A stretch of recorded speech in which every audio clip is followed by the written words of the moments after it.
The conversation around Sony's next compact cinema camera has been heating up, and all signs point to something big on the horizon. According to a wave of regulatory filings, leaks, and insider chatter, the Sony FX3 is about to receive a significant refresh in the form of the Sony FX3 Mark II, expected to arrive toward the end of 2025. This isn't just speculation, it's a move that makes sense when looking at Sony's cinema lineup and the competitive landscape.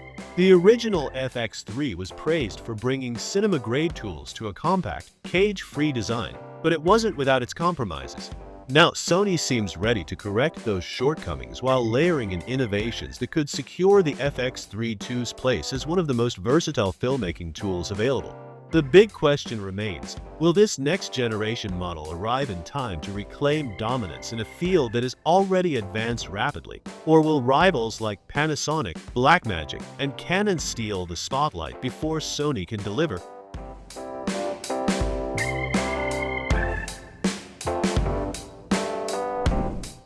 When it comes to design, the FX3 II is expected to stay true to the minimalist philosophy that made its predecessors so appealing, particularly for solo shooters and indie filmmakers. The original FX3 stood out because it allowed users to mount accessories directly to the body without the need for an external cage. That alone simplified rigs and made the camera a favorite for handheld shooters.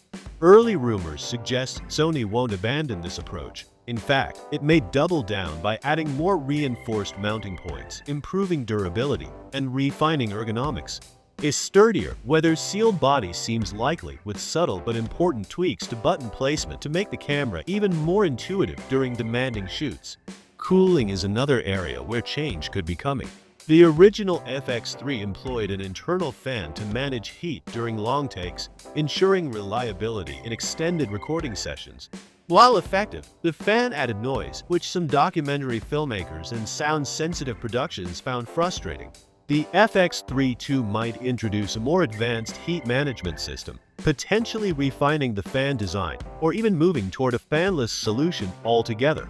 If Sony succeeds, it could deliver quieter operation without sacrificing reliability, which would be a huge benefit for controlled environments where audio quality is critical. Another likely refinement lies in the articulating screen. Borrowing from improvements made in Sony's newer Alpha cameras, the FX3 may adopt a fully flexible LCD that tilts, flips, and rotates forward without being blocked by cables from the top handle. For run-and-gun filmmakers, vloggers, and solo operators, this small change could make shooting more fluid and less cumbersome, especially when rigged with audio gear or HDMI accessories. One of the most exciting rumors involves the possible integration of internal ND filters. Traditionally, ND systems have been reserved for larger cinema bodies like the FX6 or Venice, but whispers suggest Sony is exploring compact drop-in ND technology inspired by the Venice Rialto or Tilta's ultra-thin modules. If this feature makes its way into the FX3 II, it would be groundbreaking. Being able to shoot with any lens and changing light without stacking external filters would revolutionize workflows, especially for indie filmmakers and documentary crews who need to move fast without compromise. Moving to the heart of the camera, the sensor, expectations are high. The original FX3 built its reputation on low-light excellence thanks to its 12.1 megapixel full-frame sensor, which was shared with the Alpha 7S III.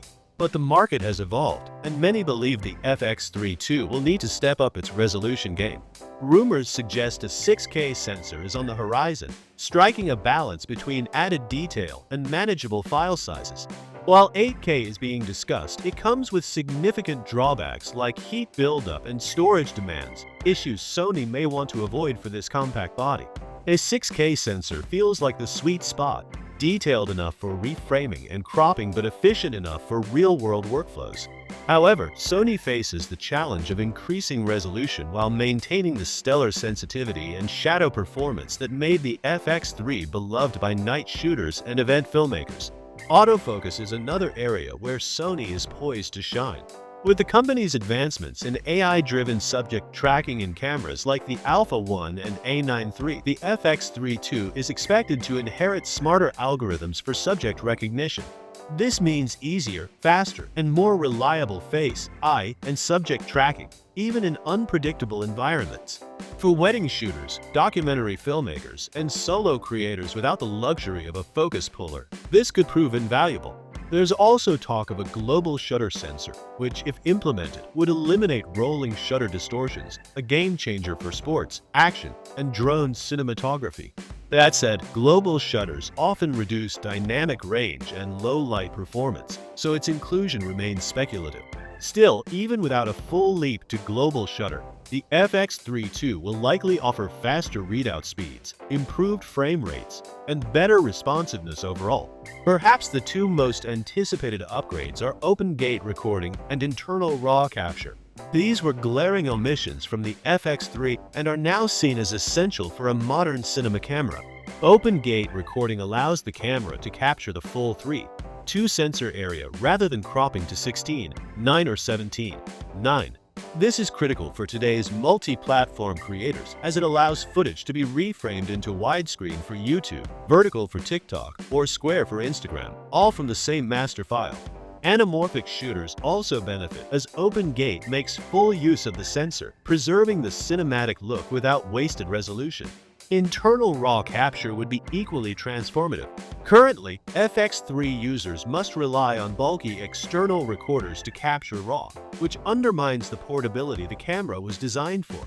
By bringing RAW recording inside the body, the FX3 II would streamline workflows, reduce rig weight, and still deliver footage with maximum color latitude. For colorists and editors, this means more flexibility with highlights, shadows, and gradients, allowing productions to achieve more polished results with fewer compromises. Another exciting rumor involves 32-bit float audio recording, potentially when paired with Sony's XLR top handle module. This feature would eliminate the need to constantly monitor audio levels in fast-changing environments. Even sudden spikes, like shouts, applause, or unexpected noises, wouldn't clip, saving takes and reducing stress for solo shooters. Combined with possible additions like false color exposure tools, expanded loop monitoring, and even built-in cinematic loops for streamlined S-Log3 workflows, the FX3 II could evolve into a much more professional and production-ready tool. Timing is another factor that could determine the FX3 II's success. Reports suggest a late 2025 release, with an announcement expected toward the end of the year. While the delay gives Sony time to refine its technology and avoid releasing a half-baked product, it also opens the door for competitors to strengthen their foothold. For filmmakers already invested in Sony's E-mount system, the FX3 II will likely feel like the natural upgrade. But for those starting fresh, waiting another year might push them toward Panasonic, Blackmagic, or Canon, who are aggressively innovating right now. That said, everything depends on execution. If Sony delivers on its promises, the FX3 II could dominate the compact cinema camera market for years to come. But if delays persist or the final feature set underwhelms, filmmakers may be tempted away by rivals offering more innovation at faster timelines. As anticipation builds, one thing is clear: the FX3 II is not just another update. It's a pivotal release that could determine Sony's trajectory in the competitive cinema space.